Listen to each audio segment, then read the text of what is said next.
Boa noite. Boa noite! Hamilton, é com o maior prazer que eu começo esse nosso último programa do ano, na nossa Começamos, 17ª edição, 17ª. tendo a presença dessa figura ilustre, maravilhosa, que é o Ailton Krenak. Mas antes da gente começar a conversar com o Ailton, né? Aliás, Ailton e Hamilton, Hamilton, dá etc. uma riminha aí, né? Não vamos confundir. Eu quero primeiro agradecer ao nosso público, muitos deles fiéis, né, que nos assistem todo mês, agradecer aos novatos que estão nos assistindo pela primeira vez, lembrar aos nossos queridos amigos e amigas da importância de se inscreverem no canal, né, para que a nossa poesia, a nossa literatura continue em movimento e se propague cada vez mais. Hoje nós estamos inaugurando um serviço de, vamos dizer assim, de informações do canal, né? E eu quero, em primeira mão, avisar o pessoal de Aracaju que amanhã, deixa eu até procurar aqui onde é que está, amanhã, Jeová Santana vai estar lançando o seu livro Estilhaços, lá na cervejaria Ussá, em Aracaju. Claro que, né, as pessoas que quiserem adquirir o livro Estilhaços, do Jeová Santana, que eu aconselho, por quê? Né? Porque o Jeová Santana é um poeta muito ligado à poesia moderna, ele tem uma força nas palavras incrível. Né? Conheço 2 livros dele, o Inventários de Ranhuras e Poemas Passageiros, são livros maravilhosos. Não li ainda Estilhaços, mas garanto que será um ótimo livro. E quem quiser adquirir, é só anotar aí o telefone ou o e-mail da editora Mondron. Então, por favor, quem estiver interessado, é só entrar em contato com a editora. Parabéns, Jeová. Hamilton. Queria só também chamar a atenção para um projeto que está sendo desenvolvido já há mais de um ano, sob a liderança de Elcio Fonseca, que se chama Poetas pela Democracia. Enfim, é um espaço poético onde os poetas se manifestam sobre temas contundentes do momento, da civilização, e tem o envolvimento de muitos poetas já, não sei exatamente ainda o número, mas eu só quero chamar atenção nesse link que está aí, para entrar em contato com o Elcio Fonseca, e porque é um projeto muito importante, principalmente nesta hora que nós estamos, em que a poesia transborda e traz novos elementos para repensar as poéticas da vida e da palavra. Muito bem. Então, vamos chamar o Ailton Krenak, né? Figura bastante conhecida, que dispensa apresentações. Ailton, boa noite, seja muito bem-vindo ao nosso canal do Poetariado. É um prazer tê-lo aqui para conversar com você sobre a sua vida e a sua obra literária. Né? Hamilton? Bom, eu acho que nada mais importante, nada mais poderoso do que uma ideia cujo tempo chegou. E hoje chegou o tempo das ideias para adiar o fim do mundo e outras ideias do nosso convidado Ailton Krenak. O Krenak não é apenas um defensor da vida e da terra, mas também um defensor da poesia da vida e da terra. A sua vida, a sua presença, as suas propostas de mudança fazem diferença na poesia da vida. E todas as suas palavras e experiências são poéticas. Nós gostaríamos de saber, Krenak, um pouco, antes de começar a desfiar a nossa conversa, que será muito encantadora, porque você é uma pessoa muito encantadora, um reencantador do mundo, um pouco algumas coisas que não estão nas lives, que não estão presentes nos livros. Mas como é que é o Ailton Krenak na sua primeira formação, na sua infância, no seu despertar enquanto ser humano, no seu despertar enquanto escritor, enquanto ensaísta, né? Agora estão chamando você de ensaísta, né? Mas, na verdade, você integra todas essas coisas que depois a gente vai conversar um pouco. Um poeta, escritor, ativista, filósofo, biotropólogo. Gosta do biotropólogo? Né? Porque tem um isso é um termo que eu criei, antropólogo e o biotropólogo, né? Depois a gente vai conversar sobre isso. e xamã contemporâneo, mas sempre um grande contador de histórias, né? Certa vez, uma pessoa procurou um xamã para cura, e ele respondeu: antes de começar o trabalho de cura, eu quero te fazer 4 perguntas. Quando você parou de cantar? Quando parou de dançar? Quando parou de rir? Quando parou de contar histórias? E essas coisas todas o nosso Krenak reúne de uma forma magistral. Krenak, palavra com você. Queridos, que experiência mais agradável estar aqui com esses queridos, com Hamilton, esse nosso poeta, com César, esse nosso carregador de poesia. Nós estamos aqui nessa conversa de uma interessante confraria que eles dois me apresentaram, que é o poetariado. Eu achei muito interessante.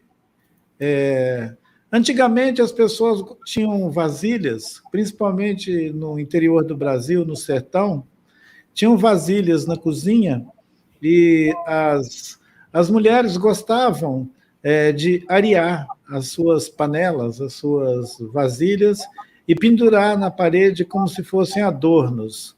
Então, eram panelas areadas. Agora nós somos o poetariado.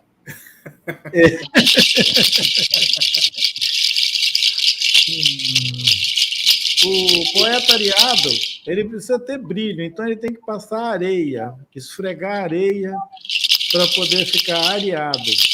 Não adianta passar um bombril, tem que ser areia. E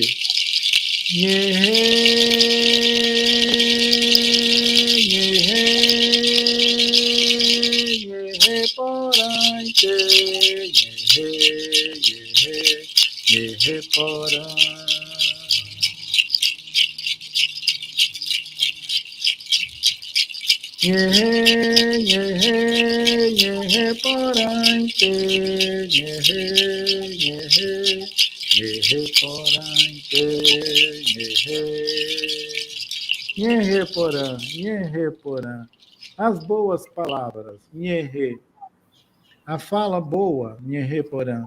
Saudar nossos queridos que estão nos acompanhando em diferentes canais, né? Eu achei muito bacana a gente estar aqui com conexão com pessoas espalhadas pelo Brasil afora, pelo YouTube, que, na verdade, fala com gente em qualquer lugar do mundo, né? É essa exposição involuntária. Quando nós ligamos a telinha, a gente é visto e vê em diferentes lugares do mundo, né? Evento fantástico. E Hamilton, César, a possibilidade do ensaio é ensaiar para a vida. Eu sou ensaísta porque estou ensaiando para ficar vivo. É um ensaio, a gente passa a vida inteira ensaiando. A gente vai bater um papo aqui, entre livros, depois eu acho que eu vou até pegar uma poesia que andou se publicando por aí para compartilhar com nossos amigos que estão na conversa. Hamilton.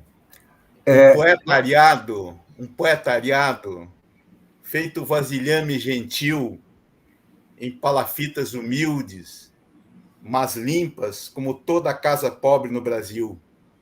Poetariado, feito vasilha de casa pobre, mas limpa como é limpa a origem, a pobreza diversa daquela tão vã produzida consciência e mãos de firme riqueza.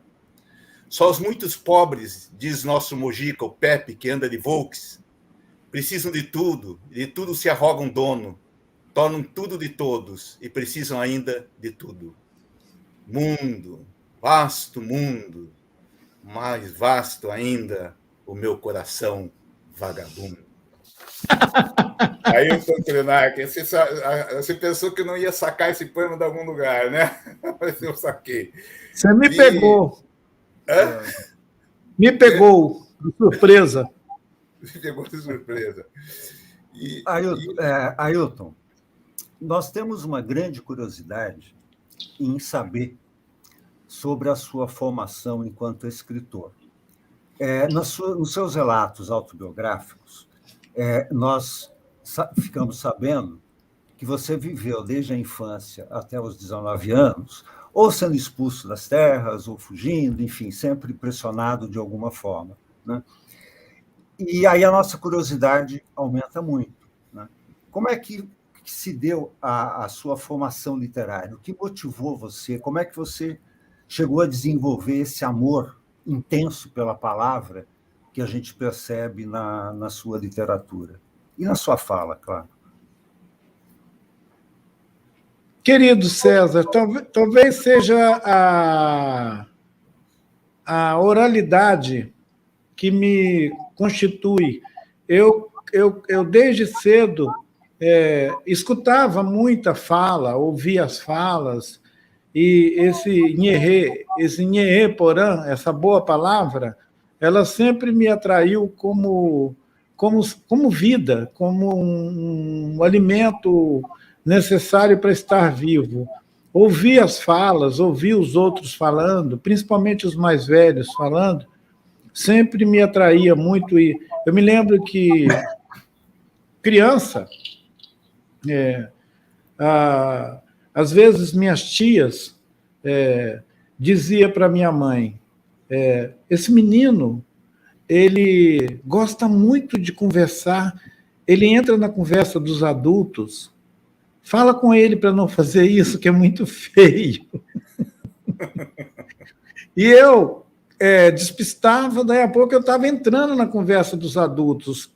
Quando eu devia ter uns 8, 10 anos, eu entrava na conversa de pessoas que eram nossos tios, e eu tinha uma vontade muito grande de compartilhar as experiências cotidianas mesmo, de moer cana, de secar o feijão no terreiro, de fazer qualquer trabalho de rotina, me interessava porque as pessoas faziam aquilo conversando. Eu cresci, a minha primeira infância foi no meio de muita gente, então foi uma vida muito rica de aprendizado, de aprendizagem, né? Eu não frequentei escola, obviamente, escapei a isso, mas a minha, digamos, minha deformação foi mais eficaz do que a minha formação. Eu me sinto uma pessoa em constante deformação, aprendendo como uma pedra que rola e vai afinando, rolando pedras. E quando rapazinho, que eu tive que ir numa dessas saídas forçadas daqui da nossa região, cruzando serras, atravessando rios, precisei ir para o núcleo mais urbano do Brasil, né, atravessar para São Paulo, eu já tinha uma capacidade bem ampliada de entender a língua portuguesa, as expressões, e isso me ajudou muito a me inserir em outros lugares, não só da convivência familiar, mas de outras situações sociais. E talvez da minha geração eu seja um dos poucos sujeitos de origem indígena que se meteu nos movimentos sociais, que atinou com a ideia de movimentos sociais, ouvindo, conversando com gente de diferentes classe social, essa coisa assim. Isso me tornou um sujeito plural na sua experiência formativa. A coisa de ler, conhecer melhor a gramática da língua portuguesa, ela só acontece depois de adulto, depois de 20 anos. Até os 20 anos, eu lia tudo. Eu lia a placa do ônibus, a bula de remédio, eu me interessava por ler tudo. Uma caixa de fósforo, eu pegava uma caixa de fósforo e lia o que estava escrito na caixa de fósforo.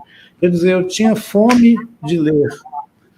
E respirar, ler, falar. são exercícios que me formaram. Eu me considero um autodidata, de certa maneira, ou de maneira inteira. Krenak, qual foi a presença das mulheres nessa sua formação? Foi ampla. Eu fui cercado de tias, avó, mãe, e até mais para frente, quando arrumei minhas próprias namoradas, cercado de filhas em abundância, filhas mulheres. E só bem tarde é que apareceu filho homem. Então, eu digo que eu sempre fiquei cercado do feminino, das mulheres. E a minha mãe, que já está com mais de 86 anos, 85 para 86 anos, é uma presença viva no meu cotidiano, no meu pensar. E eu ainda tive uma segunda mãe, uma mãe afetiva, que me deu muita força, que me carregou muito. Então, eu costumo dizer que eu tenho duas mães assim poderosas e uma constelação de irmãs, netas, filhas, sobrinhas.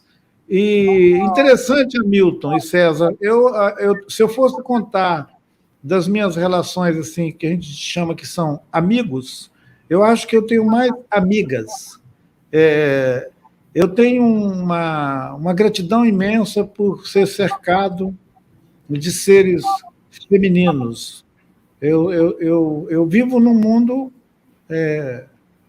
sempre com a presença de mulheres maravilhosas, desde as nossas avós, mãe, irmã, primas, tias e tudo. E mesmo nos períodos mais desertos da minha experiência pessoal, ele sempre esteve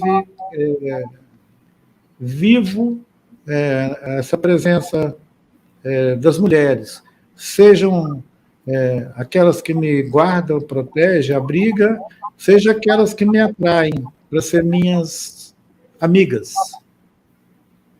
Legal. O mundo, para mim, apesar de toda a arrogância masculina, ele é feminino. Muito bom. Me diz uma coisa, Ailton. Na sua formação enquanto escritor, quais foram os escritores que você considera que te influenciou bastante? Ou te influenciaram?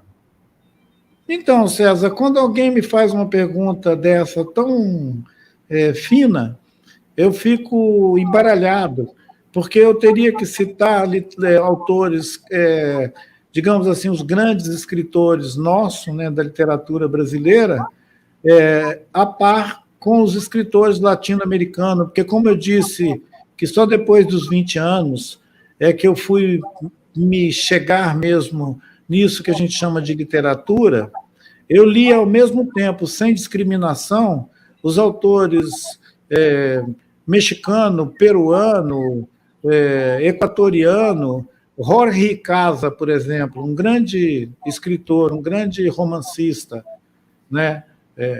Jorge Casa, para mim, é um grande escritor. Juan Rulfo é um grande escritor e me admira, porque eles têm uma certa concisão de texto, eles escrevem meio parecido com Graciliano Ramos. O cara, em um parágrafo, ele já diz um monte de coisa, entendeu? Ele não precisa se estender muito para te contar sobre um assalto a um determinado sítio, um massacre, uma destruição. Então, eles já tinham, na década de 40, 50, eles já tinham essa literatura que, para mim, era assim, fulminante, né? E depois você tem esses caras monumentais, né?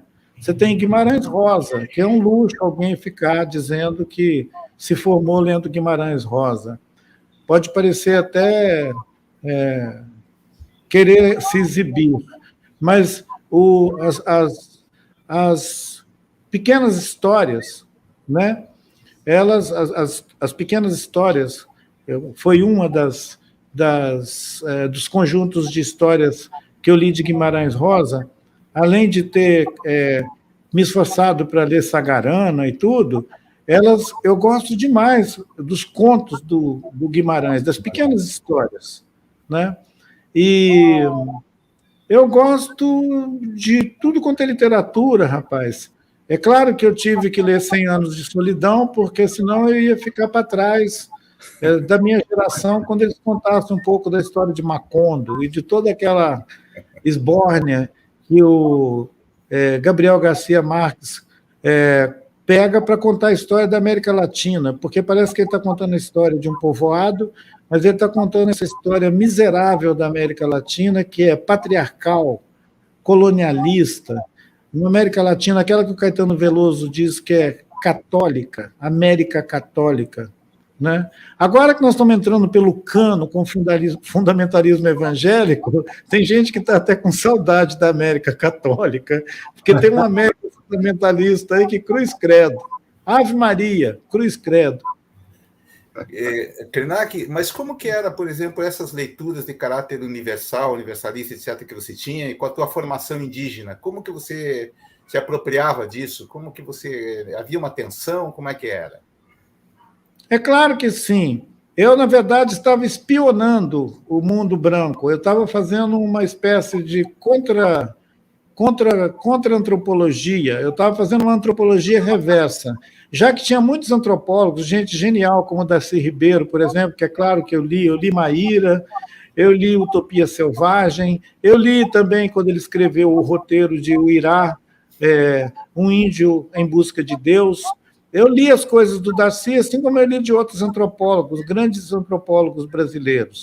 Mas eu estava interessado em ver era o que os autores não antropólogos falavam da cultura dos brancos, desse colonialismo. Isso que eu citei no Garcia Marques, por exemplo, que ele mostra como é que essa sociedade patriarcal opera e como que ela se reproduz. Eu acho que eu estava fazendo antropologia reversa. Eu tinha curiosidade de saber como é que funcionava essa sociedade que eu, agora, depois dos 60 anos, consigo, digamos, fazer uma crítica bem informada das suas maneiras de operar, mas eu precisei aprender muito sobre como é que era isso. O que é essa coisa de uma sociedade que reproduz o colonialismo de uma maneira tão natural, naturalizante, e parece que está tudo bem, que está tudo certo, e como que ela pode ser tão cruel, valorizar tanto a mercadoria, como diz o Copenau Yanomami, né? Ela tem uma paixão pela mercadoria. Que sociedade é essa que se reproduz na América Latina inteira, na Europa, nos Estados Unidos, como se fosse uma peste comendo a terra? Eu fiz um estudo sobre essa sociedade lendo gente como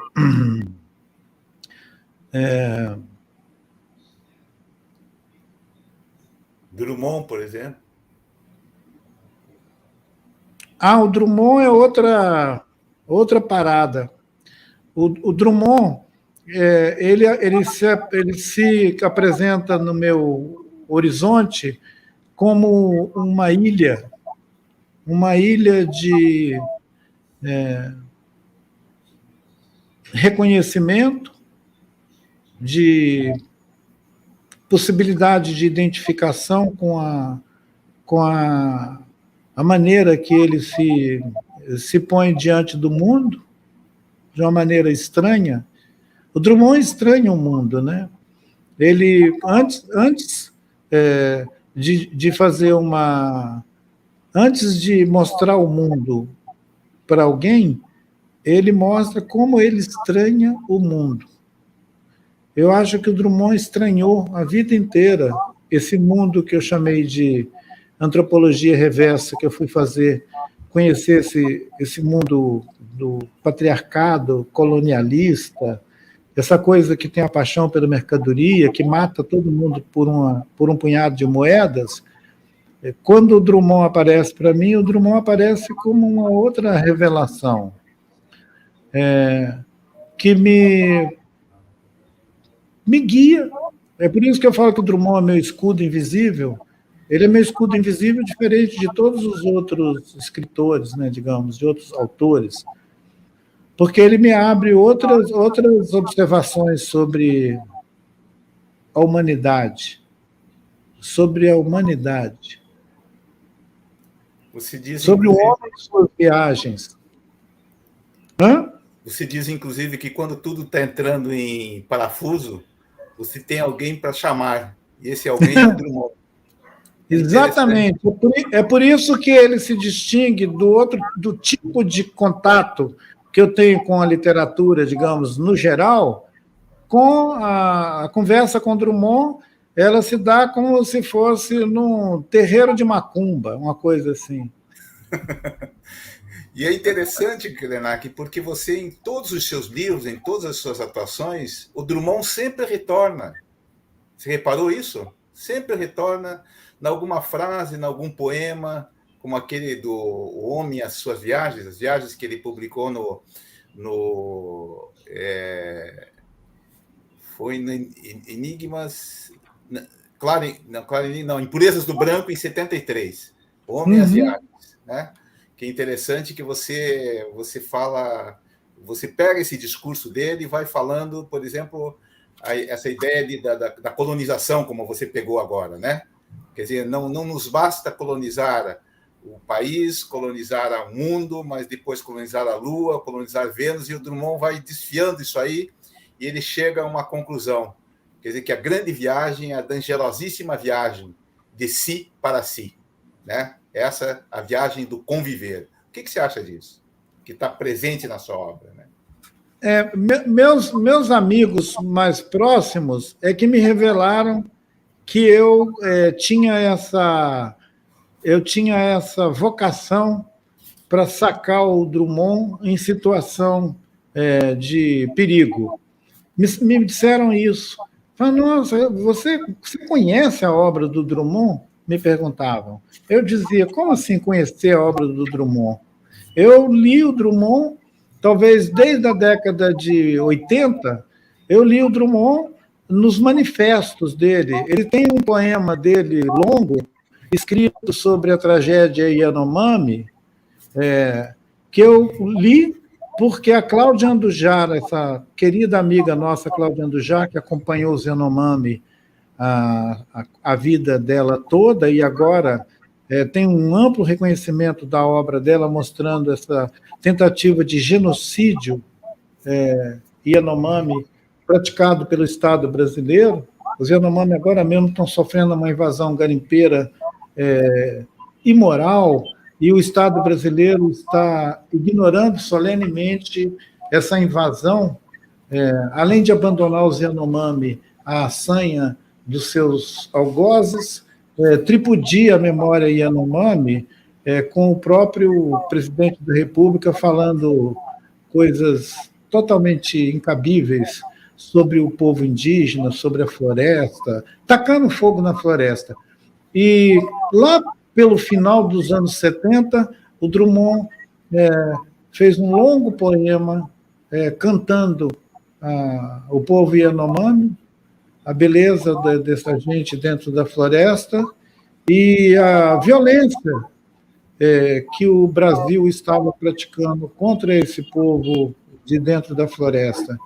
Esse poema a Cláudia imprimiu no final de 70, 80, com as imagens dos Yanomami morrendo na beira da Perimetral 36, da Perimetral Norte, lá em cima, uma estrada que cortava a cabeça do Brasil, lá em cima, atravessando Roraima e tentando ir para a Venezuela ali. Então, o Drummond, ele aparece para mim, ele é uma aparição para mim. Por isso que eu fiz aquele comentário sobre o terreiro. Ele aparece de uma maneira, para além do texto, né, para além da literatura, como esse avatar que rasga o sentido das coisas, revelando o estado bruto dessa convivência desumana que algumas sociedades se impõem e que está, na verdade, se tornando um modo geral do humano, né? Os humanos estão realmente atravessando o samba, né? Ailton, na sua literatura, né, o tipo de cosmovisão que você apresenta, ela é, assim, em termos acadêmicos, a gente diria que você tem um pensamento sistêmico, né? Ou seja, onde todos os elementos estão integrados, são interdependentes, né? E você tem essa facilidade em transmitir esse tipo de pensamento, mostrando que nós não somos parte da natureza, nós somos a natureza, né? O indígena que vive na floresta, ele é a floresta, né? E aí me chama a atenção porque eu fui acadêmico durante muitos anos, estudei muito tempo as teorias sistêmicas e percebo que nós, né, essa entidade se considera civilizacional, né, tem muita dificuldade em assimilar esse tipo de pensamento sistêmico interdependente. Mas a gente percebe na sua literatura que você nasceu no interior de um sistema simbólico já sistêmico, né? Eu queria saber, uma questão que eu queria fazer para você é exatamente essa. Como nós, que temos dificuldade em entender essa relação vital que a gente tem com o mundo, né, com tudo, podemos assimilar melhor esse pensamento mais livre, mais poético, né? Porque nós somos produtos de uma racionalidade, né? A gente é educado desde que nasce a pensar com uma mente racional. E muita gente, inclusive, anula os seus sentimentos, né? Acaba indo para as terapias. Eu gostaria de ouvir um pouco os seus comentários a respeito. A poesia, a experiência do trânsito ou do transe poético, ele tem a magia de nos possibilitar essa travessia desse lugar que é convocado pela racionalidade, para a objetividade, para a urgência das coisas. A poesia tem a potência de nos arrancar dessa dormência e nos fazer germinar em outros sentidos, digamos assim.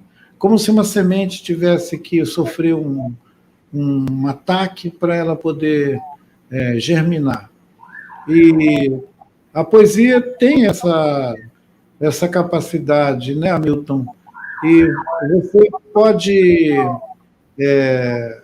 imaginar que alguém que nasceu e viveu toda a experiência de socialização, de se tornar pessoa numa sociedade tão brutal quanto essa sociedade contemporânea, digamos assim, capitalista, industrial e tudo, essa pessoa ela é obrigada a fazer escolhas e se tornar um sujeito prático, se tornar um sujeito que é capaz de fazer a vida ser utilitária, fazer a vida ter utilidade. A sua própria vida vira um empreendimento. E isso pensando no sujeito. Se você pensar nesse sujeito inserido numa comunidade, dessa comunidade capitalista, ele vai virar uma coisa que concorre com tudo que está ao seu redor, porque essa sociedade ensina competição, ensina o mérito, ensina essa cristalização de um sujeito duro de roer. Romper com isso é perder um lugar dentro dessa sociedade. As pessoas têm que competir aqui. O cara tem que competir na escola, competir no trabalho, competir com tudo. Se ele escapar dessa objetividade, né, dessa dura disputa de lugar no mundo, ele vira um marginal. Ele vira um cara que não participa do jogo, exatamente. E a poesia, ela possibilita essa experiência em estado consciente, digamos assim. Você não precisa pirar, você pode experimentar um mergulho em outros planos com o pé na terra, digamos assim. A questão é que tem poetas que têm o pé na terra demais. E eles têm o pé tão na terra que eles quase não conseguem dizer nada nesse lugar da poesia. Porque eles transformam a experiência poética num projeto, né? Então, talvez eles devessem ser arquitetos, porque aí eles podiam fazer projetos.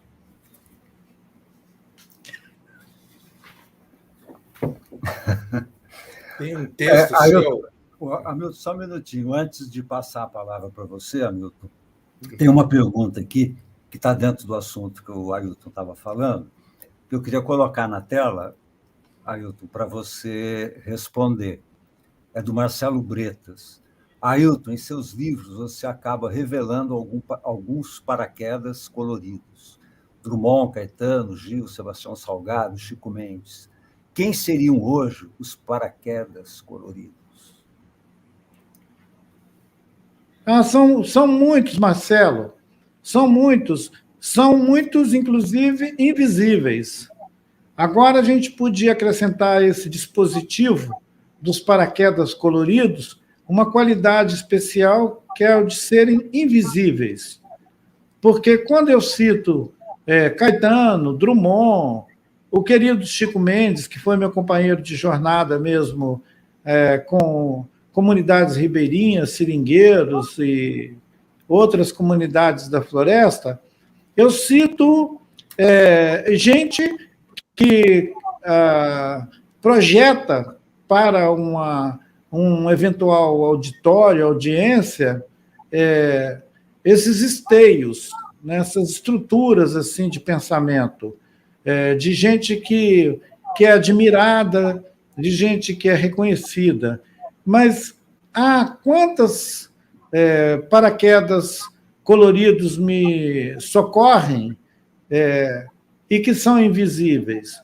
Eu estava me lembrando que eu tive essa felicidade enorme de ter as mães, as avós, as tias, as sobrinhas, as netas, todas essa constelação feminina ao meu redor, são paraquedas coloridos, que me mantém vivo, que me anima, que me dá coragem para tocar a terra suavemente, pisar suavemente na terra e não perder a capacidade de sonho. São essas pessoas maravilhosas. Alguns estão ao nosso redor aí, na batida da vida, no cotidiano, e aparecem feito pirilampos, desaparecem porque têm suas obrigações, suas jornadas de vida, mas eu acho que você poderia incluir o meu querido amigo Davi Copenau Yanomami com a mesma luminosidade que os outros que a gente citou, porque é uma pessoa, para mim, que me lembro dele, eu devo me lembrar dele todo dia, mesmo não estando vivendo na mesma proximidade, né, que com outros familiares e amigos, mas é alguém que eu me lembro quase todo dia. Se você tem alguém que você lembra quase todo dia de uma maneira tão boa, ele pode ser um paraquedas colorido, né, porque te mantém saudável. Krenak, um diferencial seu e uma característica que me impressiona muito é que você dialoga, você conversa, você está presente não apenas entre os seres humanos, mas dentro de uma comunidade da vida. Isso impulsiona para a sua escritura, isso impulsiona para a vida e para a sua mensagem que você passa ao mundo. A todo momento você está dialogando com esses seres, você aprende com esses seres. Aqui, do outro lado do rio, há uma montanha que guarda a nossa aldeia. Hoje, ela amanheceu coberta de nuvens. Caiu uma chuva e agora as nuvens estão sobrevoando o seu cume. Olhar para ela é um alívio imediato para todas as dores. A vida atravessa tudo, atravessa uma pedra, camada de ozônio, geleiras. A vida. A vida vai dos oceanos para a terra firme. Atravessa de norte a sul como uma brisa em todas as direções. A vida é esse atravessamento do organismo vivo do planeta numa dimensão imaterial. Em vez de ficarmos pensando no organismo da Terra, respirando, o que é muito difícil, pensemos na vida atravessando montanhas, galerias, florestas. A vida que a gente banalizou, que as pessoas nem sabem o que pensam, que é só uma palavra. Assim como existem as palavras vento, fogo, água, as pessoas acham que pode haver a palavra vida, mas não. Vida é transcendência, está para além do dicionário, não tem uma definição. Vida não é útil. Não, e é interessante porque esse diálogo com a vida, né, com a vida na sua magia, no seu encantamento, na sua contemplação, na sua sociologia, esse conjunto sistêmico que o César enunciou, você vai traduzir em toda a sua obra. E toda a sua obra, embora você esteja falando sobre assuntos consistentes e contundentes para a humanidade, né, que vai ao ponto, você não sai da poética da vida. Então eu penso assim, a poética da vida e essas revelações que a gente faz ao mundo, elas têm um ponto de encontro em algum momento, né? Na sua obra, como que você vê isso? Hamilton, talvez não não devêssemos pensar em ponto de encontro, mas nós deveríamos correr o risco de experimentar a vida nesse sentido transcendente como uma experiência continuada, não eventualmente. Tem aquela brincadeira de jogar uma pedra na flor da água, né, no espelho d'água, você joga uma pedra, a pedra sai. Essa tangenciar esse mundo duro de roer deveria ser o nosso exercício. A gente devia tangenciar esse mundo da mercadoria, da materialidade, da objetividade que tenta fazer a vida ser útil. A gente deveria apenas tangenciar. O problema é que tem gente que cola demais nesse sentido da vida porque não acreditam na vida. Então, eles colam nesse sentido, no lado prático da vida, digamos assim.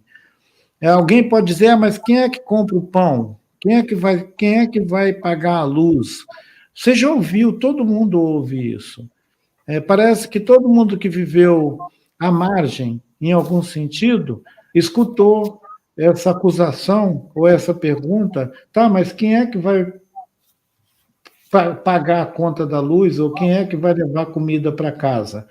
Como se essa pergunta tivesse a verdade em si, encerrasse uma verdade sozinha. Mas ela é também uma maneira de escapar desse sentido terrível, que é a desconfiança de que a vida é além da gente. Quer dizer, eu não acredito em seguro de vida. Se algum dia um cara precisar sobreviver vendendo seguro de vida para mim, ele está ferrado.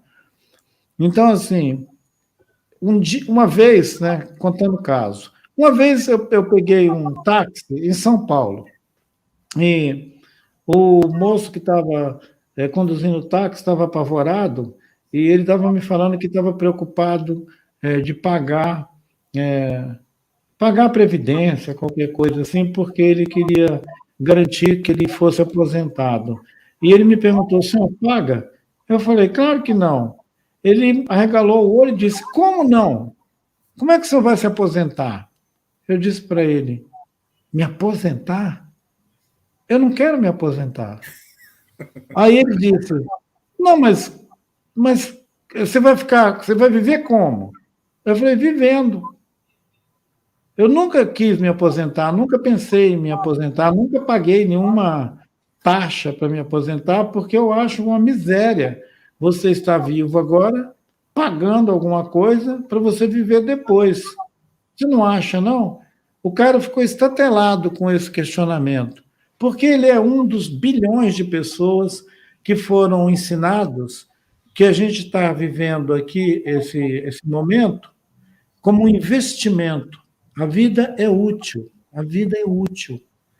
E socialmente tem um conjunto de outras narrativas que vai te sugerir que o trabalho dignifica, a vida é útil, todo esse papo furado sobre levar o pão para casa, toda essa conversa que institui, gente, essa sociedade falsa que a gente vive dentro dela.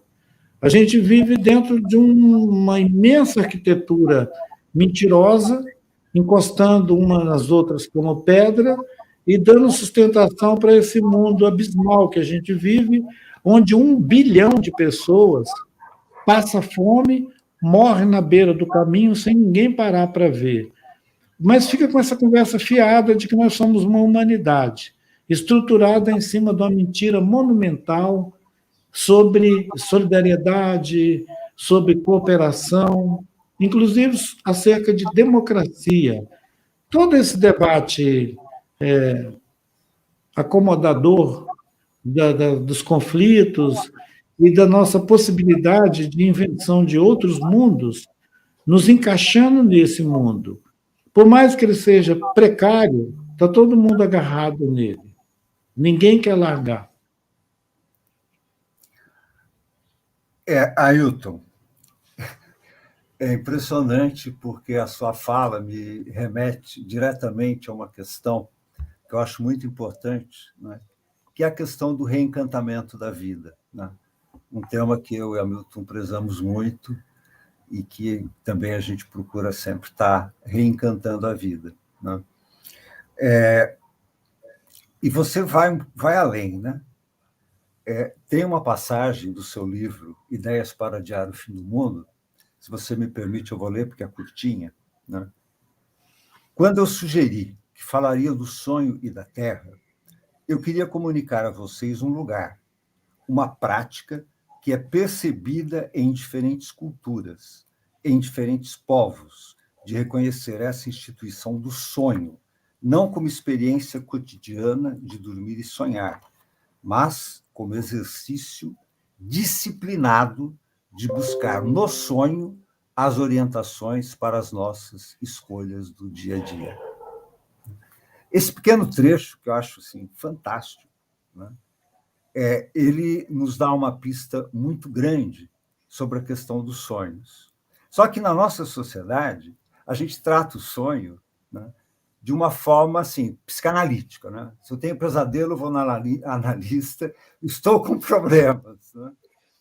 Explica para nós e o nosso público, né, qual é a sua ideia exatamente, como orientar-se pelo seu sonho. Viu, César? César, e o Davi Copenau fala na Queda do Céu que o branco sonha pequeno, né? Porque ele sonha com ele mesmo, né? Então ele poderia comentar algumas coisas também por aí, né? Que bom, Hamilton, que você trouxe observação do Davi Yanomami, porque a pergunta do César, ela convoca mesmo essa observação mais ampla, não só da minha ideia sobre sonho e sonhar, mas da implicação ampla que essa tradição de povos que tem no sonho uma instituição ampla e que pessoas dessas culturas são incentivadas a exercitar essa arte de sonhar, exercitar mesmo. Assim como alguém exercita para escrever, para ser poeta, para cantar, para dançar, para outras artes da vida, alguém é estimulado, é incentivado e é instruído nessa tradição do sonho. O Schopenhauer fala do sonho curto do Nap. O Nap, no caso, é o branco. Então, ele fala: o branco sonha como um machado. É uma expressão que ele usou uma vez e que eu fiquei de cara com essa expressão. Sonha como um machado. Porque eu imaginei aquele machado que fica ali no quintal, jogado no chão lá. O que o machado sonha? Achei assim terrível essa observação dele sobre uma humanidade que não consegue mais sonhar. Ela sonha com o próximo carro, sonha com o próximo cargo, sonha com o próximo namorado ou namorada, sonha com coisas que estão todas no campo da experiência vivida, da experiência objetiva, digamos assim. Mas não escapam desse módulo, não são capazes de vazar esse módulo e sonhar, por exemplo, outros mundos que podem ser compartilhados com outros seres, que não seja essa experiência chapante da vida humanizada, encaixada no molde humano, antropocêntrica, que come a terra, come a floresta, come os rios e acha que essa experiência do humano, esse especismo do humano, ele se atomiza, ele é tudo. A ponto de outro dia eu escutar um cara falando, um cientista bem conhecido, dizendo que o cérebro humano, é o criador de tudo.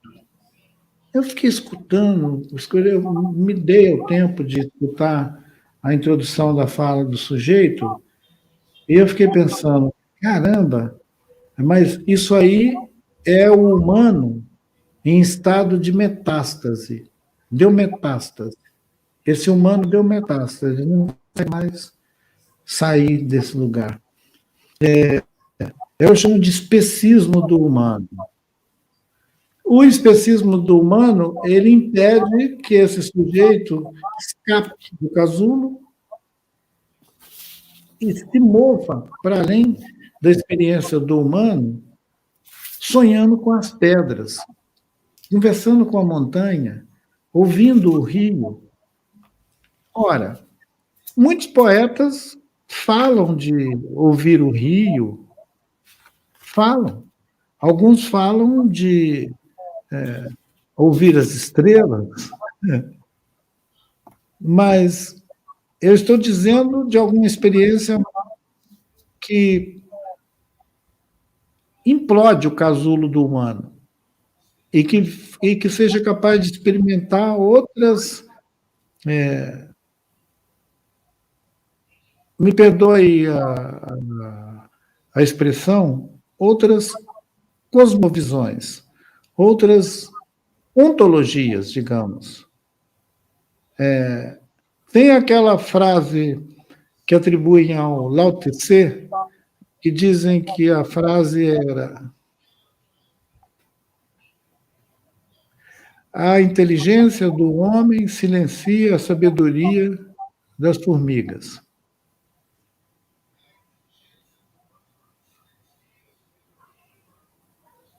Nós podíamos, pelo menos, acompanhar o Manuel de Barros e desenvolver uma vocação para a árvore. Querer ser formiga, experimentar ser formiga, ter vontade de ser formiga. E o humano não consegue mesmo sair de si. O humano, mesmo quando ele fala de outras transcendências, de possíveis transcendências, ele quer fazer isso com o pé fincado no chão. Ele quer ter certeza que vai voltar para o casulo. Afirmar que a vida não é útil é uma provocação para que alguém tenha coragem de sair do casulo. E que tenha, por exemplo, a possibilidade de experimentar esse gesto de dizer: eu não compro seguro de vida. Todo mundo que compra seguro de vida está fora, para mim, dessa constelação de seres que podem aprender a sonhar. Você sabe que você lembrou agora um pouco o Manuel de Barros, né? Ele fala entender a parede, procure ser uma árvore, né? E essa coisa que talvez a gente tenha perdido, né, Krenak? Que eu gostaria que você desenvolvesse um pouco. Nós perdemos essa comunicação com outros seres inteligentes, né? Coisas que, por exemplo, os povos originários têm. Você perceber, não é uma intuição, mas você perceber a linguagem dos outros, a linguagem da pedra, a linguagem das águas, a linguagem da formiga, a linguagem dos animais, no sentido de se sentir como uma comunidade dos seres onde você está ali disputando também espaços. Você não é o centro do acontecimento da vida, né? Você é até dispensável do acontecimento da vida, né? E eu acho que você trata bem na sua obra dessas questões, né? Eu acho que a gente embruteceu. Nós embrutecemos no processo da tecnologia, no processo de desenvolvimento, e perdemos, por exemplo, essa forma de nos comunicar com uma linguagem própria com os outros seres que a gente julga de não inteligentes. Você não acha isso? Como se tivéssemos nos esforçado para nadar bravamente para sair do fluxo do rio da vida e assistir ele de uma margem, de uma certa margem. E nos orgulhamos ou nos vangloriamos de estar à margem da vida, observando ela, observando a vida. Quando a gente diz que a vida atravessa tudo, e quando podemos de verdade experimentar que o humano é dispensável, mas que a vida continua, a vida segue maravilhosamente como uma dança cósmica, eu fico tentado a responder uma pergunta que está aqui nos nossos amigos que estão nos ouvindo, que eu vi que é uma pergunta com desejo mesmo de diálogo, que é se eu podia falar sobre a minha visão da morte. Aí eu achei que não tinha momento mais oportuno para falar com a Aileen, né? Que a morte, nesse sentido, é aquilo que o querido Emanuele Cossa, que é um cientista, um cara ligado com o campo da biologia, e um professor de uma universidade na França agora, mas que veio ao Brasil nos visitar numa série de eventos que teve aqui, uns encontros, onde a gente falava sobre a inteligência das plantas, por exemplo.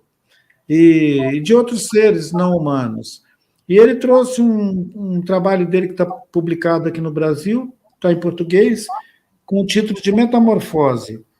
E ele recupera a ideia da evolução, só que de uma maneira muito mais atualizada, agora no século XXI, mostrando para a gente que a ideia da morte, a ideia da finitude, nos termos do humano, ela é uma quimera, porque a vida é tão maravilhosa que a observação cultural, né, da finitude, da experiência de morrer que os humanos têm, ela só cabe na cabeça dos humanos.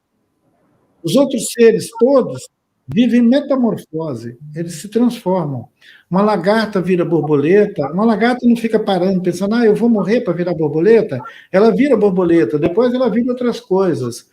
Uma árvore tomba no chão e vira esterco, e vira matéria que vai constituir um monte de outras coisas, de fungos e outras vidas, e não se pergunta, eu vou morrer? O humano se põe essa pergunta abissal, eu vou morrer? E a morte? Porque não consegue sair de si. Explodir esse casulo, sair dele, significaria, inclusive, escapar dessa pergunta. E a morte?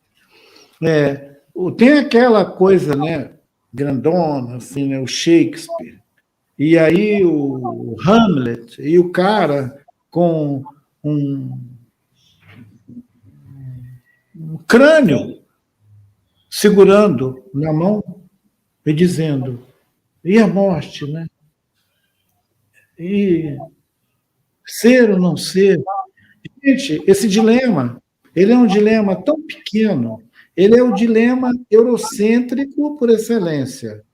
E depois ele é um dilema que cabe perfeitamente nessa cultura que instituiu essa humanidade que nós manjamos bem, que se fundou na ideia de que o mundo foi criado. É o criacionismo, o mundo foi criado. Então, tudo que foi criado, um dia vai acabar. E vai acabar em morte, vai acabar num drama terrível, num apocalipse, numa desgraça total. Isso é uma falta de imaginação, né? Nós estamos falando de sonho, estamos falando de explodir esse casulo e de entender a vida como uma experiência transcendente, a vida atravessando tudo. A vida não é alguma coisa que fica no casulo do humano. A vida, ela está em tudo. Quando ela sai de mim, ela vai para ali, para a bananeira, para a árvore, para o rio, para o pássaro, para o sol, para o vento. Vai ser vida, vida, vida. Só não vai ser eu. Mas esse ego burro acha que a vida é uma coisa, uma cápsula que a gente carrega. É bobagem. A gente não contém a vida, não. A vida atravessa, me atravessa, para lá e para cá, não está em mim, não é minha. Eu não tenho vida. Eu estou experimentando uma vida passando em mim. É por isso que eu não pago seguro de vida. Isso eu acho que seria o maior conto do vigário. Mas você faz... Aliás, vida e morte são contos do vigário. A gente podia escrever um grande livro, Os Contos do Vigário, falando sobre vida e morte. Não tem conto do vigário maior do que a vida e a morte. Mas você quer falar? Quer falar? Não, eu ia me referir ao ano de 87, quando o Ailton, na Câmara, lá no Congresso, fez uma manifestação e aliás, foi a primeira vez que eu fiquei sabendo de Ailton Krenak. Tenho aquela imagem na cabeça até hoje, né? E foi um momento muito importante, por quê? Né? E inclusive, eu quero tocar nesse assunto, porque eu acho que uma boa parte do nosso público não conhece esse fato, não sabe da importância do Ailton Krenak enquanto líder indígena e a responsabilidade que ele tem pela organização, né, social desses movimentos de direitos indígenas que ele ajudou a implementar, organizou e mantém, né?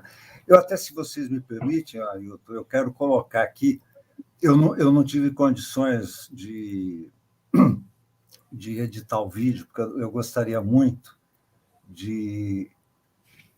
Opa, onde é que está aqui? Oh, meu Deus.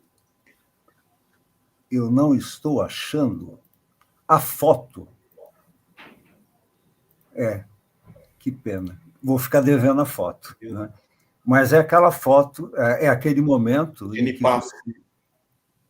É o urucum, né, Ailton? Não, genipapo. O urucum é vermelho.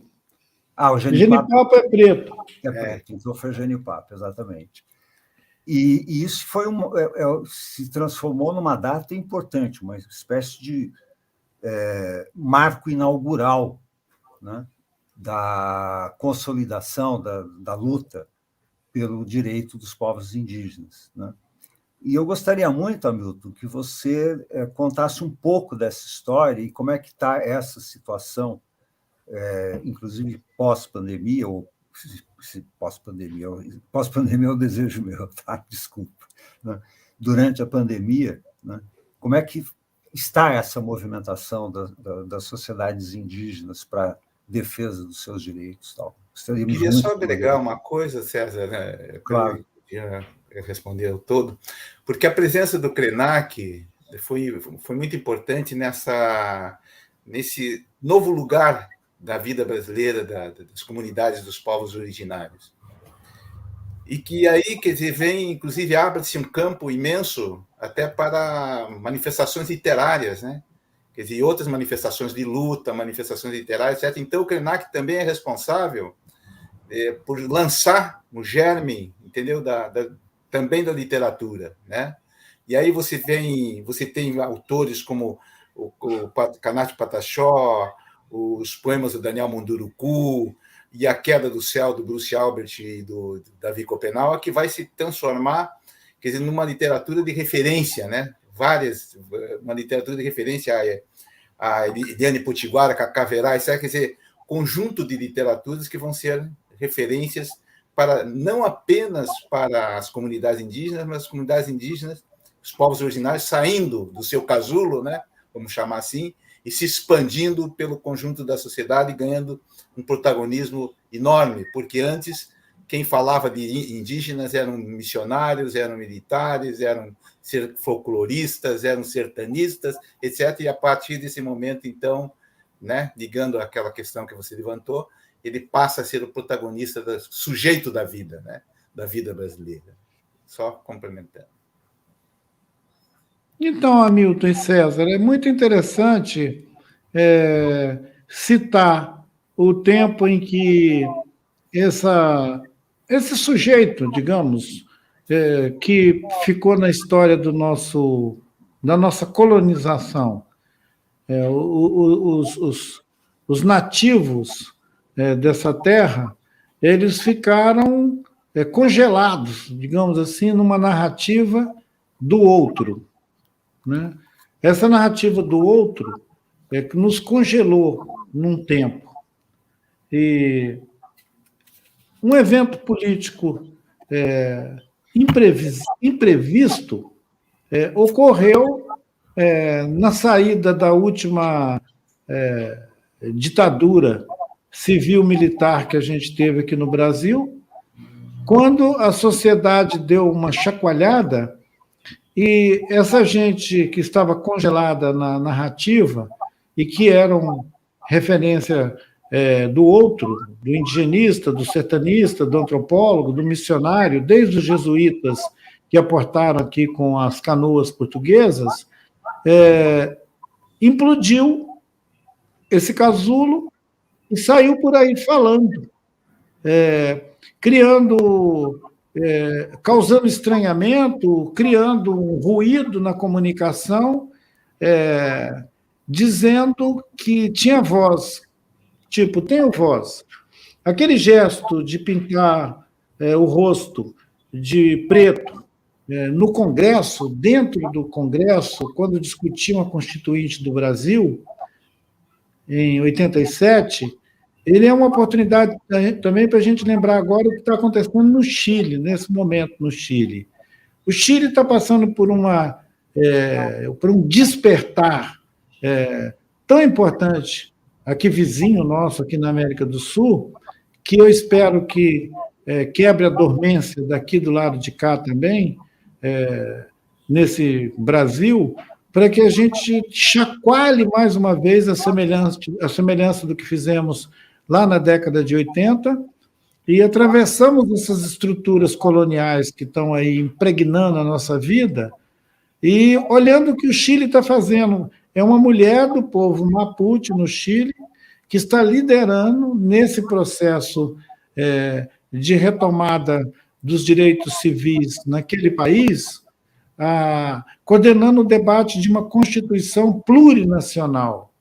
Quer dizer, estão propondo a refundação do Estado colonial chileno, implodindo mesmo esse casulo colonialista, autoritário, que marcou a história de muitos países da América Latina e que na nossa Constituinte de 88 a gente deveria ter arrebentado as muralhas, mas houve um conserto muito burguês, muito conveniente para as classes políticas brasileiras, de deixar para lá, entendeu? A gente convive com gente que abusou de todo mundo, a gente convive com propagandista da ditadura, da tortura, a gente convive com todo esse lixo da história sem tapar o nariz. Assim como a gente convive com a miséria, com a segregação, com milhares de pessoas sendo jogadas assim nas beiras da vida, sem tampar o nariz também. Quer dizer, a gente vai acomodando situações escandalosas de vida social. E na Constituinte de 87, eu pintei o meu rosto de preto porque eu não aguentava mais tanta hipocrisia. E eu achei que aquele gesto fosse mesmo romper com uma barreira de 500 anos de invisibilidade, de genocídio, de sacanagem contra o povo original dessa terra. Mas a gente voltou aos conchavos, aquelas coisas típicas das oligarquias brasileiras, e lá vamos nós, empurrando aí com a barriga essa história colonial que fede, né, gente? E a gente devia ser um pouco mais decente nos nossos questionamentos sobre a nossa própria história. O que nós conseguimos foi abrir para essa literatura que o Hamilton muito bem lembrou aqui, uma geração de escritores indígenas que não tinham voz, porque inclusive era proibido falar a língua nativa.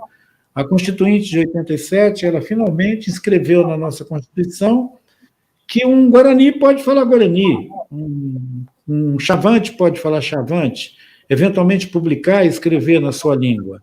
Mas até 87 era proibido falar uma língua que não fosse o português. Então, assim, será que todo mundo sabe disso? Que os povos nativos eram proibidos até 87 de se comunicar na língua materna e publicamente era considerado um crime a gente se comunicar na língua materna? Nós podíamos ser presos, executados por falar a língua materna? Alguém sabe disso? Ou todo mundo aqui no Brasil tipo assim, cabeça de vento mesmo, não conhece a história? Eu vivi a metade da minha vida sendo proibido de falar a língua materna. Então, assim, não é brincadeira, não. Tem gente que nasceu e viveu proibido de falar a língua materna, a língua dele, e teve que aprender a falar português. E em muitos países da América Latina, isso aí é o que o Estado colonial faz. Impedir as pessoas de viverem os seus sonhos, de viverem as suas cosmovisões, de experimentar as poéticas da sua existência, não do outro, né? Não desse outro que impõe uma visão de mundo e que quer que a gente dance conforme a música dele. Quando, na verdade, existem milhares de danças, e povos que dançam, que cantam, que fazem chover, que suspende o céu. E a gente quer chapar todo mundo nessa visão boçal do Ocidente. Essa que é a questão. Você falou na suspensão do céu.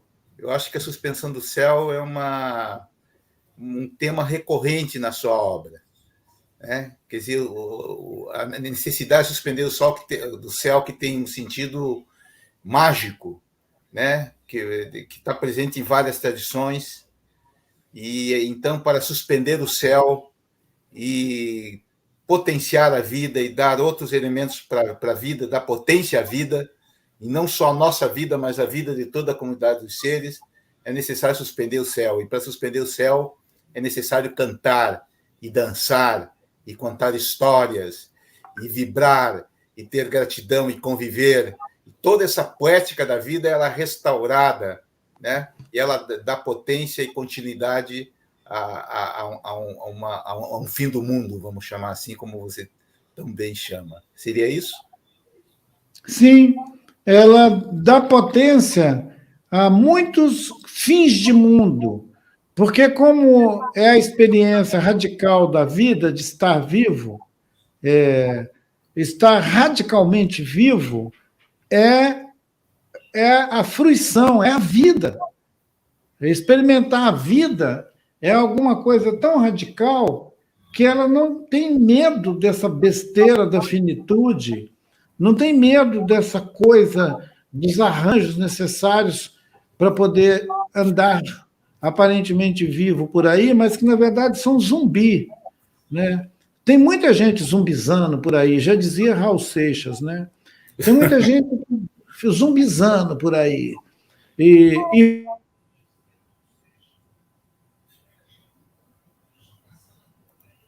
Acho que deu uma travadinha no sinal dele. Vamos aguardar um pouco.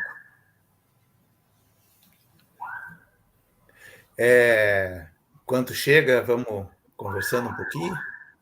Vamos, né? Porque temos que esperar Não, o porque eu sinal acho que dele voltar. essa ideia maravilhosa, mágica, poética da suspensão do céu, né? E que a suspensão do céu significa ampliar imaginários, ampliar possibilidades e novos horizontes e a criação de novos mundos, não apenas para os seres humanos, mas para potenciar essa comunidade da vida.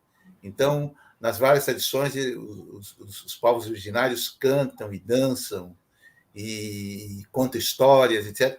Isso é tão mágico e o Krenak, em todos os seus trabalhos, ele chama a atenção desse ato poético, né? Seria talvez um pouco os nossos saraus em escala menor, né? Quer dizer, quando a gente se reúne na Patuá, se reúne não sei o que nós estamos chamando? Nós estamos tentando também suspender o céu, né, que está caindo do nosso lado, né, das pessoas vivendo à margem daqueles momentos, na materialidade da vida, na finitude, etc. E o Krenak está aí. A gente já estava enrolando aqui. A gente caiu em algum momento? Foi todo mundo ou só eu? Só você, Ailton. Mas o céu não caiu ainda, você está suspendendo o céu. Nós conseguimos segurar um pouquinho. Conseguimos segurar o céu um pouquinho enquanto você chegava. É o dispositivo do paraquedas colorido. Exatamente. Deixa eu aproveitar, Ailton, atender aqui ao pedido de uma pessoa, que está, a Fabiana Lugão. Ela está fazendo uma pergunta para você, se possível, fale sobre as mulheres cacicas. Maravilha. Fabiana? Fabíola Lugão. Fabíola. Ô, Fabíola, olha, que bom que você trouxe essa possibilidade da gente falar das nossas mães, das nossas irmãs, das nossas filhas. Vocês já devem ter escutado que em alguma região daqui da terra de Pindorama já houveram matriarcados, a gente já viveu experiências de matriarcado. Tem, inclusive, uma narrativa sobre o matriarcado de Pindorama, que é evocado em várias ocasiões ou situações. Isso sugere que as mulheres, em diferentes períodos, inclusive antes da colonização do continente e durante a colonização do continente, sempre tiveram presente, tiveram a capacidade de ocupar lugares de importância. No caso, esse termo cacique ou cacica é até uma certa adequação à língua portuguesa, né? Questão de gênero, cacica, cacique. Afinal de contas, as amazonas são mulheres. E tem um ritual que é realizado entre povos que compartilham a mesma tradição no Xingu, que é uma festa chamada Imaricumã.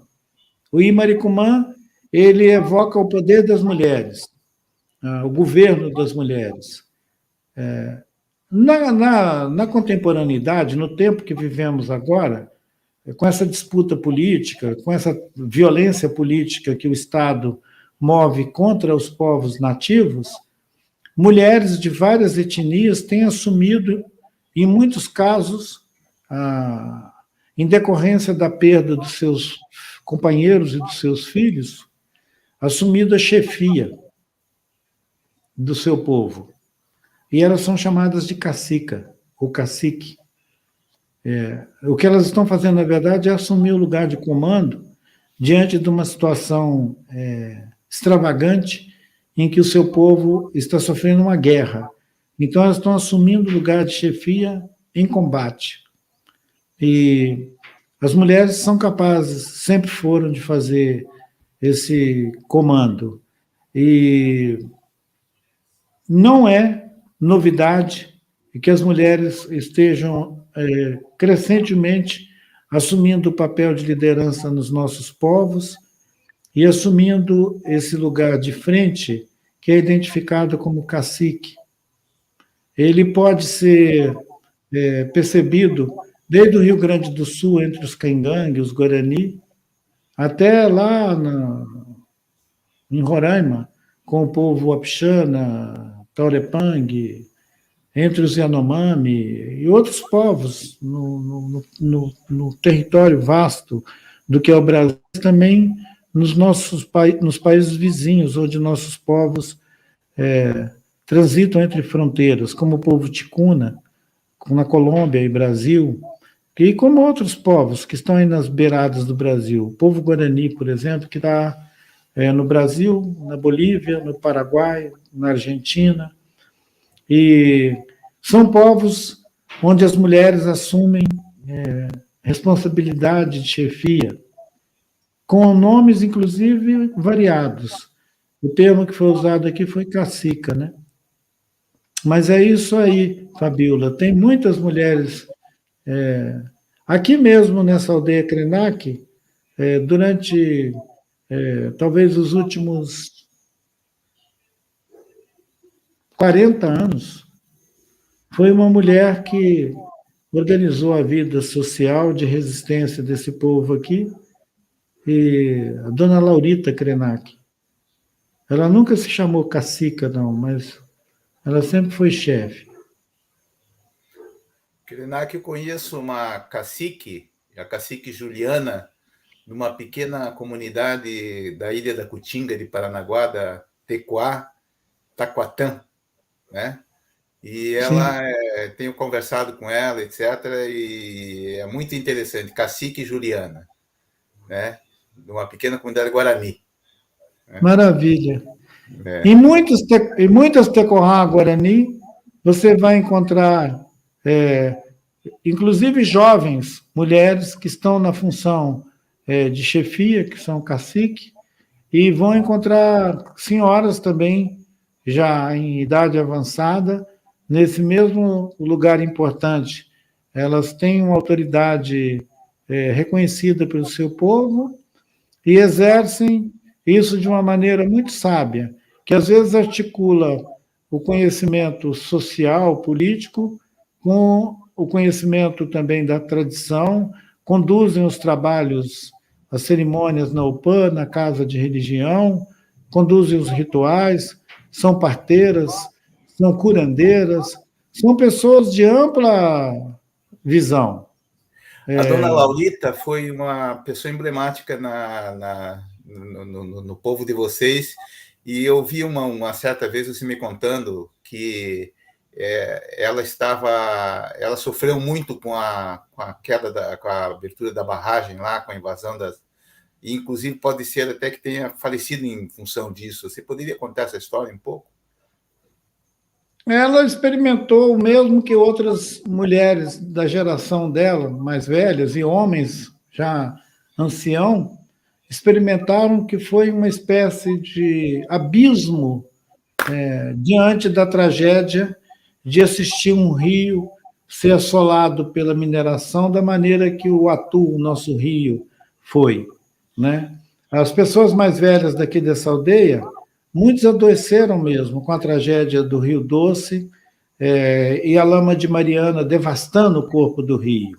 Os ribeirinhos todos, os não indígenas também, muita gente ficou devastado com essa tragédia, e 1 ano depois, 2 anos depois, morreram. As famílias nem atribuíram a situação do adoecimento e morte ao desastre, ao crime da mineração contra o rio, porque eram pessoas que já estavam com idade avançada. E é muito comum achar que pessoas de idade avançada morrem à toa, mas esses que foram levados à morte pela tragédia desse rio, a sua vida foi tirada por um evento totalmente previsível, por uma tragédia previsível e por um crime programado, que foi de matar Bento Rodrigues, aqueles povoados abaixo de Mariana, e descer devastando a bacia desse rio há 6 anos atrás. Tem 6 anos que essa população está sofrendo com esse dano. O rio continua ainda contaminado, o rio não voltou a ser o corpo d'água que era, e as pessoas perderam muito a base da sua segurança mental, né? O tal do sofrimento mental invadiu a vida de muita gente. E Dona Laurita foi uma das pessoas que sofreu esse impacto tão grande que ela não se recuperou. Ela viveu mais 2 anos e pouco depois da lama ter passado aqui, mas viveu essa experiência abismada com aquela tragédia, que para ela não tinha como explicar que os humanos fizessem uma lambança tão grande a ponto de pôr em coma um rio sagrado para ela desde sempre. Esse Rio Doce, que nós chamamos de Uatu. Hamilton, eu acho que o Drummond também foi vítima da mesma danação. O que fizeram com Itabira foi lentamente consumindo a energia vital do poeta, até ele simplesmente constatar que não dava para continuar vivendo com 70% de ferro nas calçadas e 80% de ferro nas almas dos itabiranos. Vai ver que virou 100%, deu metástase. E agora é apenas um retrato na parede, né? Mas como dói. Um retrato na parede que descaradamente está sendo anunciado agora como uma devolução para os itabiranos da Itabira, depois da mineração. A Vale, através das suas várias vozes, está dizendo que agora Itabira volta a ser o santuário do poeta. E eu me lembro de uma vez que eu li um romance de um autor mexicano. O romance era a segunda morte de... Eu acho que era a segunda morte de... Como era o nome do sujeito? Será que era a segunda morte de Ramon Mercader? E é um romance fantástico que fala de um cara que morreu uma vez, depois morreu outra vez. Então, eu acho que a Vale está providenciando a segunda morte do poeta. Ela matou uma vez e mata outra. Porque agora ela está patrocinando, através do Instituto Vale, um imenso projeto de transformar Itabira numa cidade temática do Drummond. Cidade literária. Você não soube disso, não? Vocês não escutaram isso? Nem o César, nem o Hamilton? Não escutei. Ora, o papo que está rolando aí é que antes de você pôr os pés nas calçadas de Itabira, que o Drummond já dizia que era 70% de ferro, não é isso? Uhum. Antes de você pousar os pés nas calçadas de Itabira, você vai sentir a atmosfera literária da cidade. Cheio de... É uma Disneylândia, eles vão fazer uma espécie de Disneylândia lá agora. O Drummond provavelmente vai ser o Pateta. Vai ser o Pateta, com certeza. Ailton, uma última questão para você, que não é minha, foi lembrado aqui nos comentários pelo Marcelo Bretas, só não vou reproduzir porque é muito longo o texto dele, então vou interpretar o texto. Ele diz o seguinte, que durante a pandemia você tinha um certo otimismo em relação ao resultado que a pandemia produziria, que ela produziria uma nova visão do mundo e tal. E a pergunta dele é essa, você ainda continua acreditando nessa possibilidade de reversão, né, de uma nova mentalidade? Eu comentei outro dia que as pessoas, durante o período mais duro da pandemia, alguns diziam, a pandemia veio para nos ensinar. E um pouco já adiantado, na tragédia de morrer mais de 600 mil pessoas, alguém ainda insistia, principalmente na grande mídia, dizendo a pandemia nos ensinou isso, a pandemia nos ensinou aquilo. E eu disse, olha, dizer que a pandemia veio para nos ensinar alguma coisa seria estúpido. A pandemia não veio para nos ensinar alguma coisa, ela veio para nos matar. E matou muita gente. Dizer que alguma coisa que traz tanto sofrimento vem nos ensinar seria fazer um elogio do sofrimento. Se for para aprender alguma coisa com sofrimento, eu não quero aprender nada. Foi o que eu disse sobre essa experiência de termos vivido a pandemia, que recrudesce em vários lugares. Eu li que o número de contágio e internação de gente em hospitais em São Paulo cresceu abruptamente. Tem gente querendo fazer carnaval e festa por aí, talvez em janeiro a gente entupa os hospitais de gente de novo internado. E as pessoas acham que já acabou a pandemia e acreditam nessa lorota.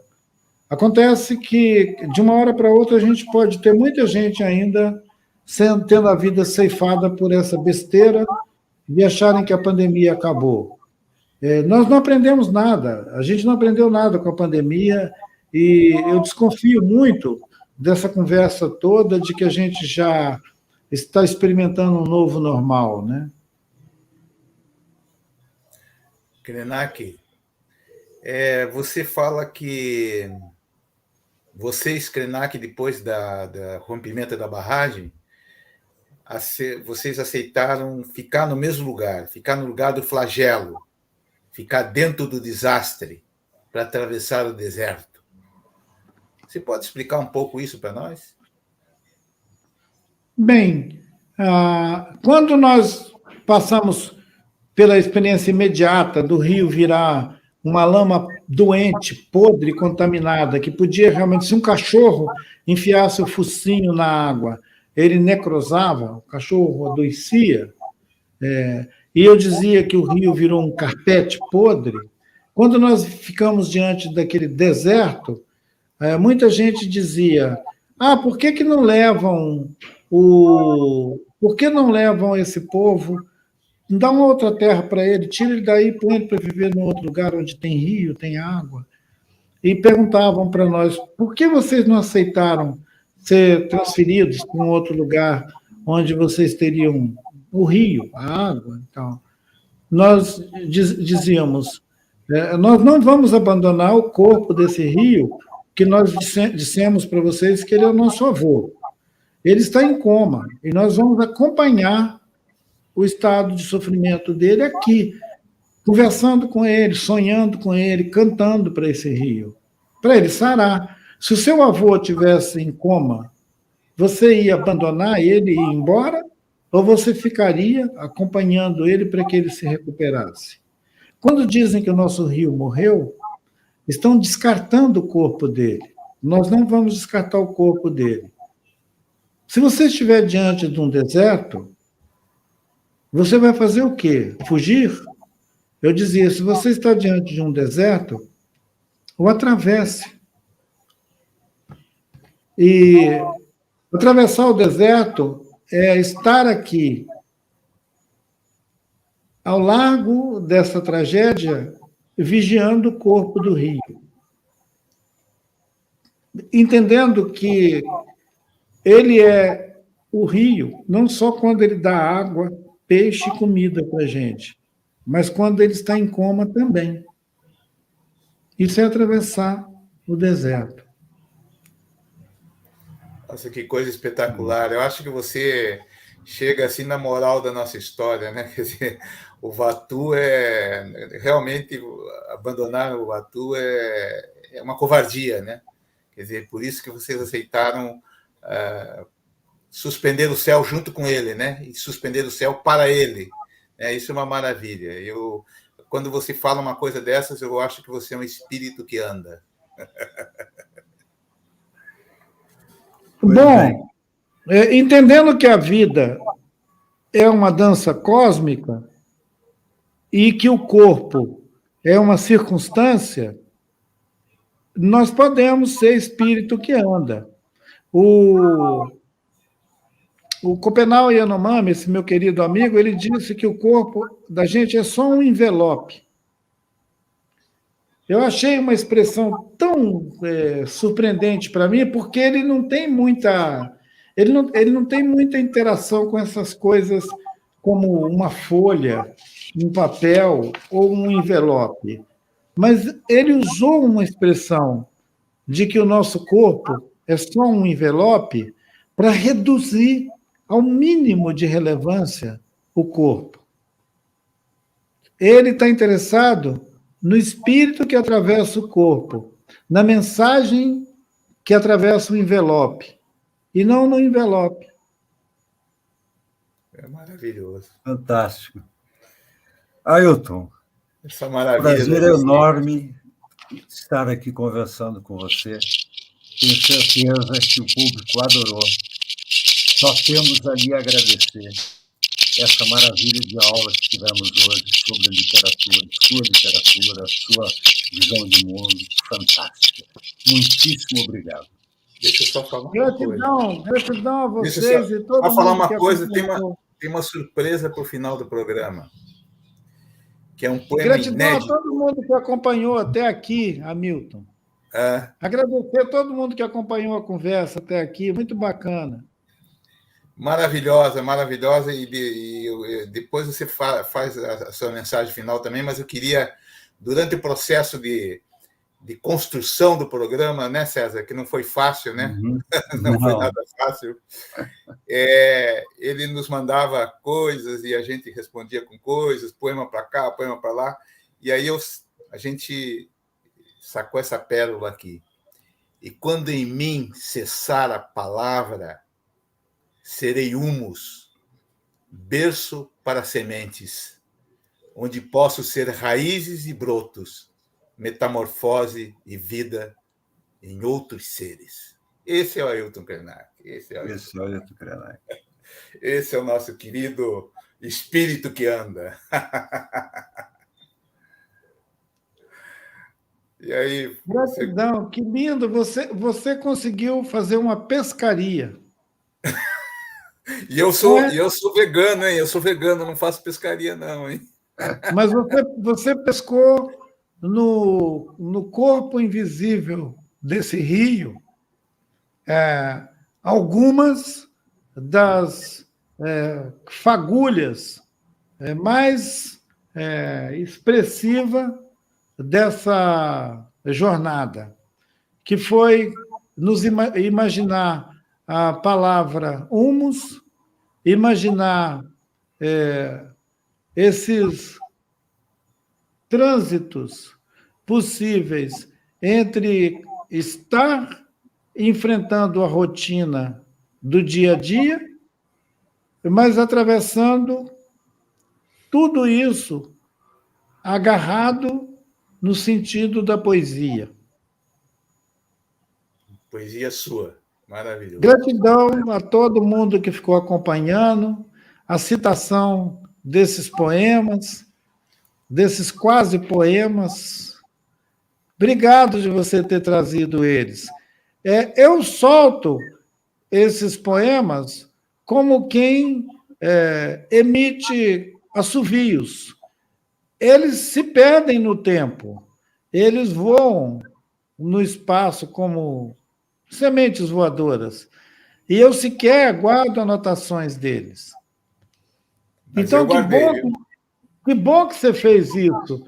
Eu, às vezes, faço esse tipo de comunicação com amigos meus, alguns que estão longe, e não retorna, porque isso é só uma mensagem trocada entre trânsitos diversos.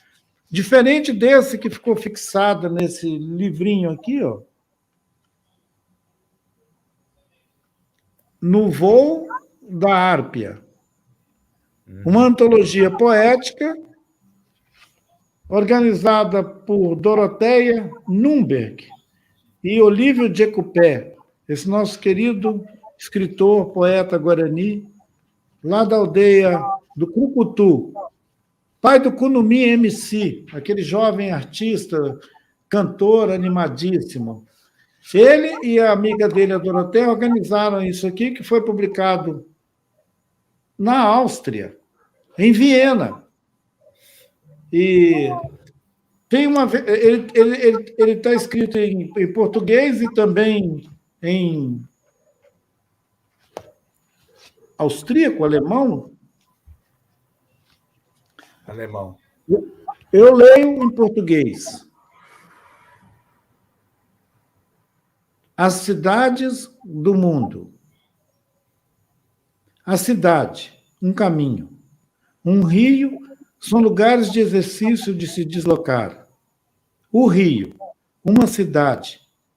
O caminho é um exercício de se deslocar.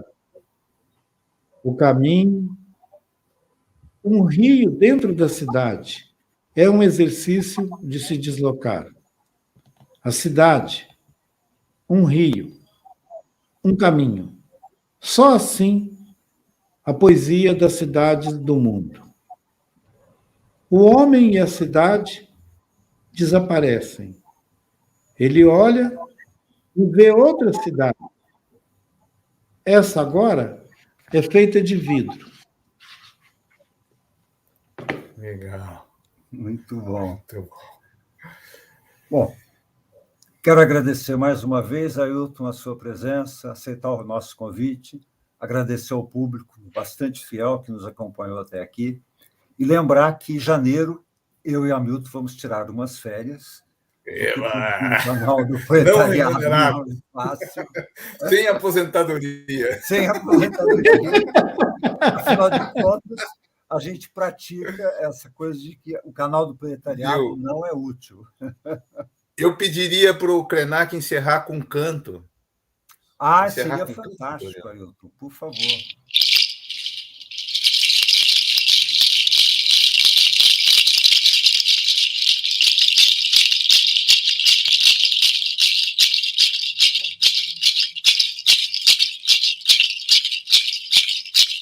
Cochevanhenhe, oh. Cochevanhenhe, oh. Oh, oh, oh, oh, oh. Oh, oh, oh, oh, oh. Oh, oh, oh, oh, oh. Oh, oh, oh, oh, oh. Cochevanhenhe, oh.